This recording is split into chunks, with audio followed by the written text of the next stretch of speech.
تلوار سے دیا ہوا زخم سوکھ سکتا ہے، زبان سے دیا ہوا زخم کبھی نہیں سوکھتا۔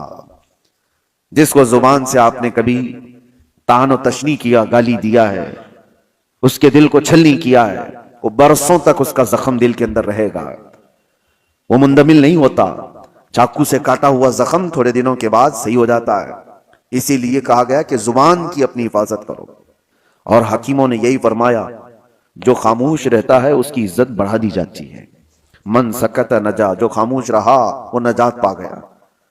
اور اکثر ایسا ہوتا بھی ہے کہ میرے آقا صلی اللہ تعالی علیہ وسلم نے زبان کو پکڑ کر کے بھی فرمایا تھا، من یضمن بین لحییہ من یضمن بین لحییہ وبین صدغیہ اضمن لہ الجنہ۔ حضور فرماتے ہیں دو رانوں کے بیچ میں جو تمہارا حصہ ہے شرمگاہ، اور دو جبڑوں کے بیچ میں جو تمہاری یہ زبان ہے، یہ دو چیزوں کی حفاظت کی ذمہ داری لے لو، حضور فرماتے ہیں میں تمہارے جنت میں جانے کی ضمانت دیتا ہوں۔ دو چیزوں کی حفاظت، اور یہ دو چیزوں کو آپ سوچیں کمپیریزن کس سے ہے؟ شرمگاہ، آدمی کی شرمگاہ جو جس سے آدمی بہت بڑے بھیانک گناہ کر سکتا ہے، زنا کا تک ارتکاب شرمگاہ سے ہوتا ہے، اور اس کے ساتھ جس دوسرے پارٹ کو جوڑا گیا وہ زبان ہے۔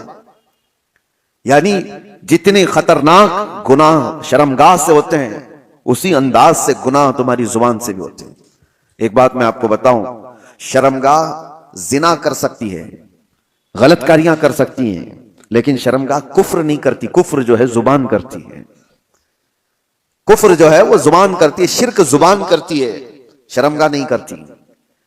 اسی لیے بعض علماء نے کہا کہ شرمگاہ سے بھی زیادہ ذلت والی کبھی کبھار پارٹ یا کوئی عضو بنتا ہے تو وہ زبان بن جاتی ہے۔